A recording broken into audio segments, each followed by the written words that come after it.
Shalom, shalom, guys. Welcome back to the channel. It is your girl Shaba, back with another episode of YaHUaH. Don't mention it. So we have got, as you can see, we're going to be looking at these two mighty ones here and what words that they come with. But as always, our command comes from these two scriptures here, Shamut 23, verse 13, and Usha son of Nun 23, verse 7. So we are to make no mention of any mighty ones, nor bring any zakar, or remembrance to their name, same as YaHUaH, or who they say is Zechariah. YaHUaH as remembered, zakar as remembrance. Don't bring any remembrance, let it be heard from your mouth. Righteous skank! Fire upon the wicked! And we got some great things coming. Alright, so Shaba was in the studio today, finishing up my new single, Living Water. I believe the album is going to be called Living Water or something towards the sort. So let's take a peek. Putting some cymbal splash in there.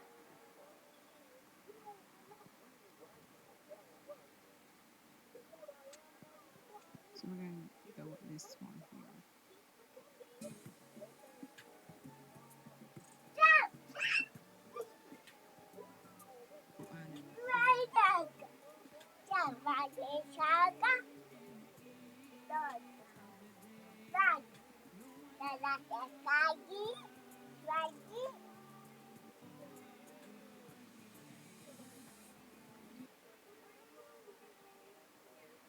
I'm playing around with these, getting them in place.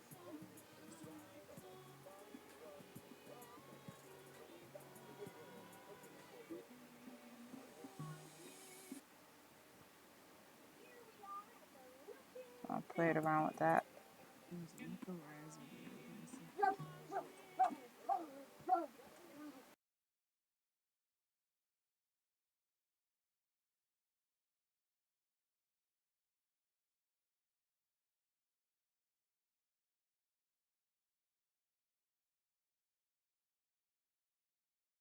Alright, so that's the new song coming.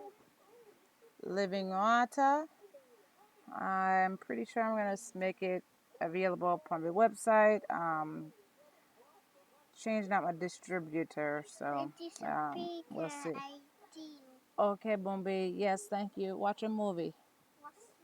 Yeah, watch YaHUaH. Alright, so let's jump into the video. We're going to be talking about this mighty one here and this mighty one here, and what words stem from them. So here's the list of words. All of these words come from these two mighty ones, right? All right, so who are they? They're both Roman. That's the first. So let's look at the first one where we get this, where we talk about like the Proverbs 31 woman is this. Let's look.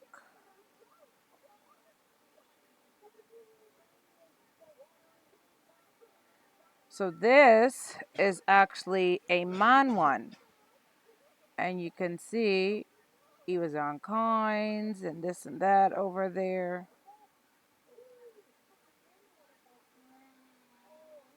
So he was the impersonation, the mighty one of bravery and military strength, the personification of Roman this, which stems from him. So the Greek equivalent is this one, often associated with the Roman mighty one this, which I have in my notes as well, and was often honored together with him, such as in the temple of himself and of his partner at Porta Capena in Rome.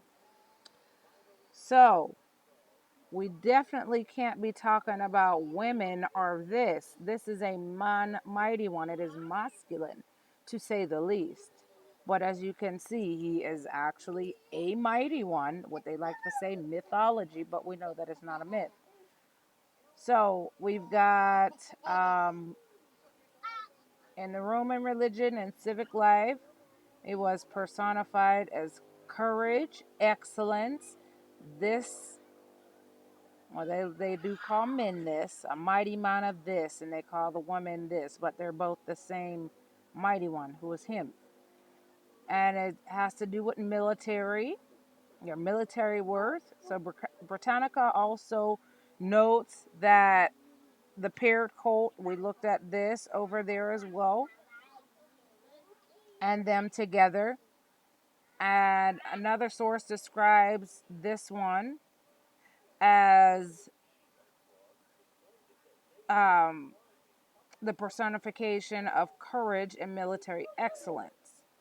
So that's why you always hear, like when you're trying to say of someone of character or righteousness or that, they put this one on it, which completely defiles it.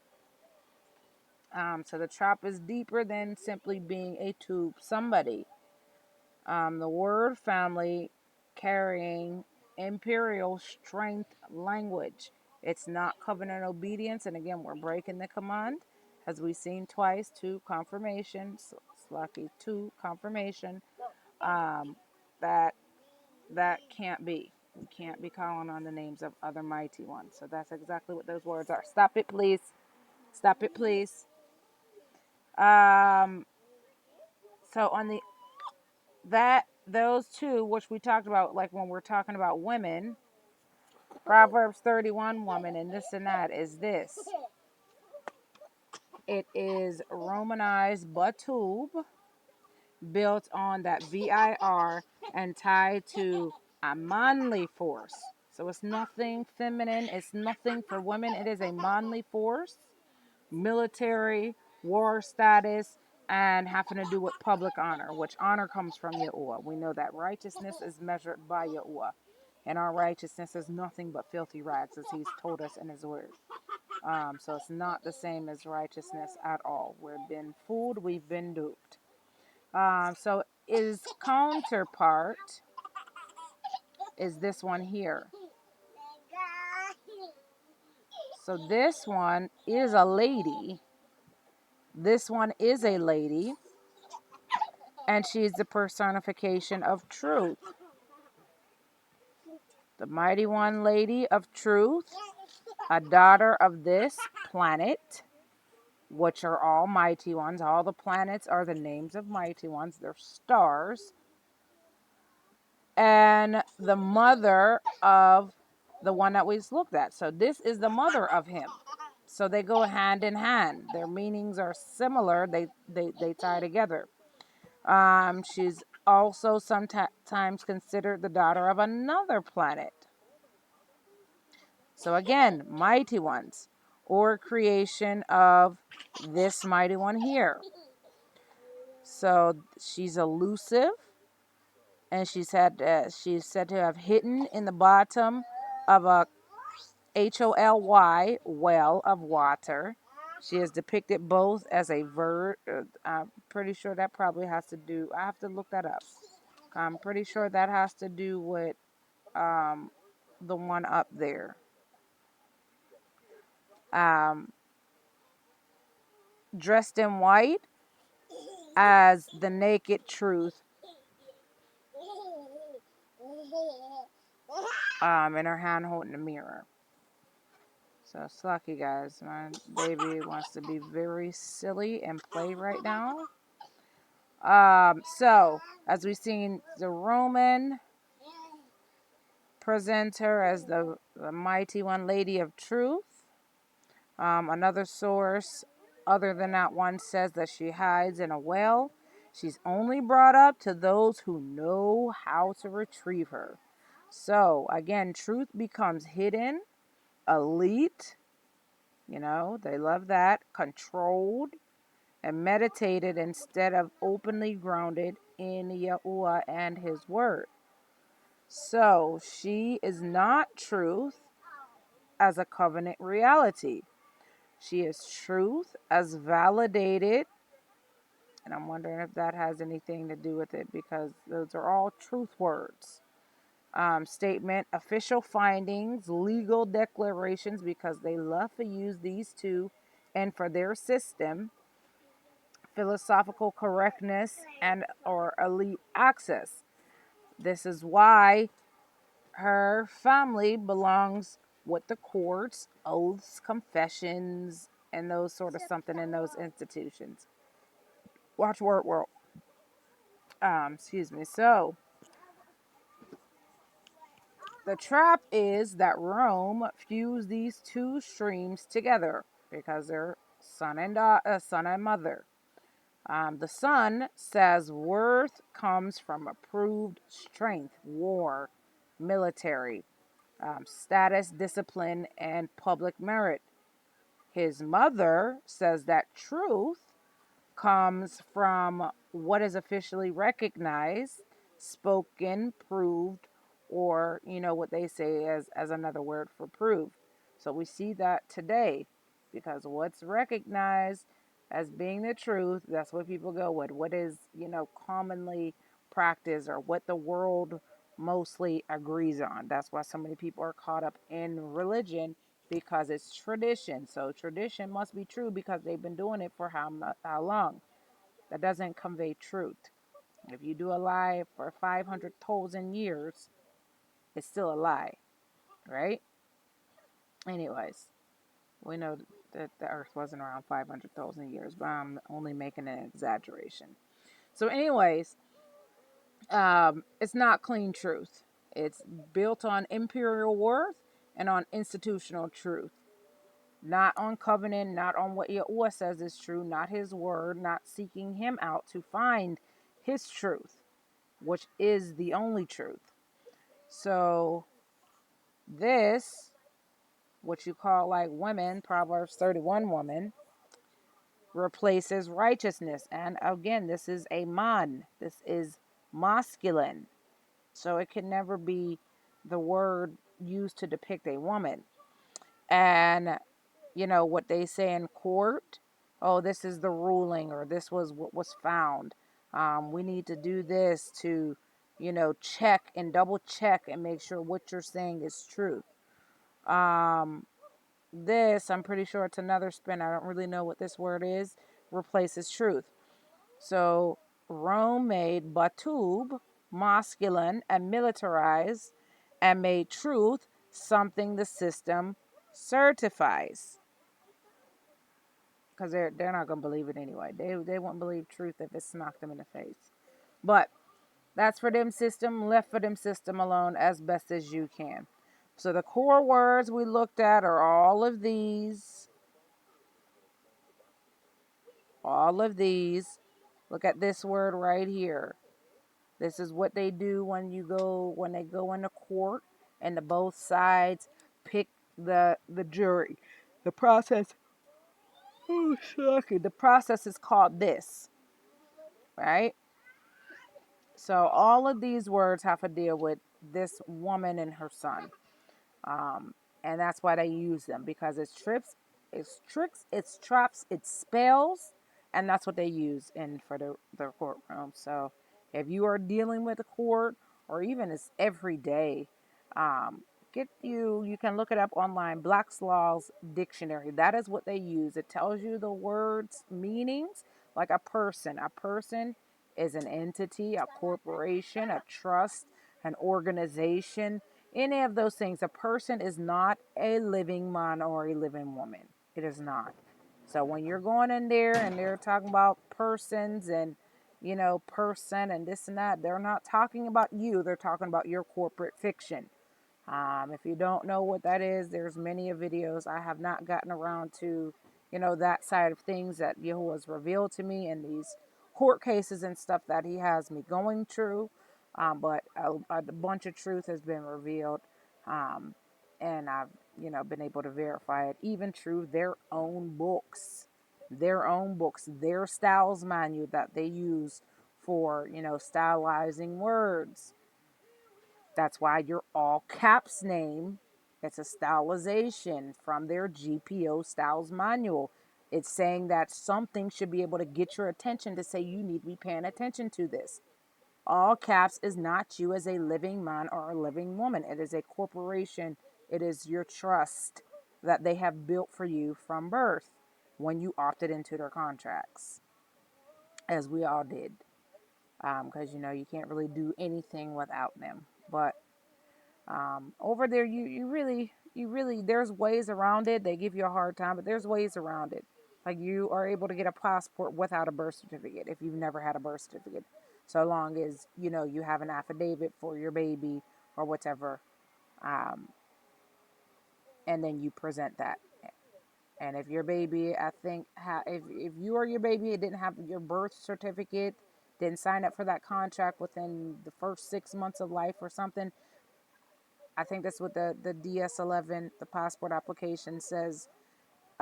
It has to be, you had to have gotten your birth certificate within the first 6 months.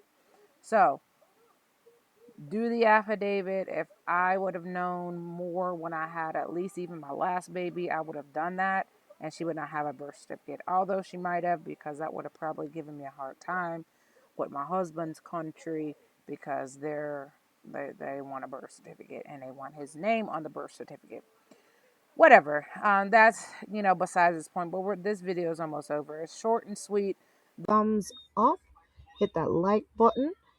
Make sure you subscribe if you're new to the channel or you haven't done so, and make sure you hit that notifications bell to be in the loop. Those two mighty ones, again, the words are here, that we're speaking every day and trying to, not even trying, we are doing it as righteousness. We think so, and they're not righteous words. They're they're mighty ones, and they're given a full sense of these things that you're trying to say, not the true righteousness that comes from YaHUaH, or the truth that comes from YaHUaH either. So the etymology explicitly groups most of these words together under the root meaning of truth or trustworthy, those types of things, because that's what they personify. They feel harmless, like I said, even righteous, because they sound educated, which that's a whole other topic. Or they're normalized, and we've been programmed to say, yes, these are righteous terms, same as HOLY, same as GRACE, same as GLORY, and these types of words that for the most of them we've gone over, and the ones that we haven't gone over, we will be going over, Yahuwah willing, in the coming trunks to come. So anyways, in a summary, this one here is the sun. And sorry guys, I don't have on my glasses. It gave Rome its manly war merit, Batub. This is Batub. And his mother gave Rome its legal truth. So the whole family swaps righteousness for imperial worth and swaps truth for what the system says is true. Rome did not leave truth and righteousness as plain ideas. They turn them into state-approved powers with their mighty ones backing up them, because all of these words that we looked up here are a play on their names. They have their names embedded in the words. That's why we can't say them. It's not that, oh, well, if we say it unto YaHUaH, we know what we're talking about, righteousness. No, their names are embedded into these words. Their names are embedded in here. Look at them. Look at the beginnings of all these words. Their names are in them. So you are speaking their name. Maybe a couple letters added, a couple letters, whatever the case may be. But that is their name. That's why we can't say those words. Again, like I will always tell you, if this is something that they have twisted, that you can say, simply be careful about, who you're being sure, like who you're saying it to. But these are not those. Those are the mighty ones. That is their name. All of those words is their names. So state-approved powers personified them, praised them, and they built a legal, moral system around them, which we are trapped in till this day, till YaHUaH, delivers us from this captivity. So this video isn't simply about dictionary meanings, like I said, about, watch, that you might be, speaking about them. No, that it is their names, and it's how the Roman war mariots and the Roman court truth got dressed up to look righteous. So, again, here are the words. I might have left a few out, but these are the mighty ones, and these are the words that are these mighty ones' names. So that's really all I got, guys. Like I said, short, sweet, to the point. Two mighty ones, whole heap of words, Salaki.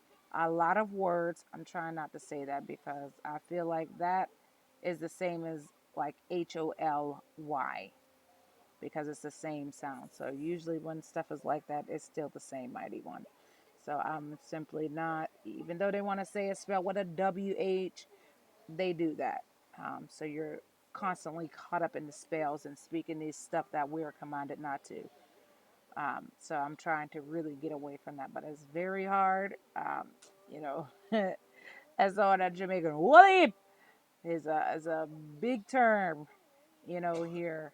So I'm really trying my best to correct myself when I say it. So Slaki, YaHUaH.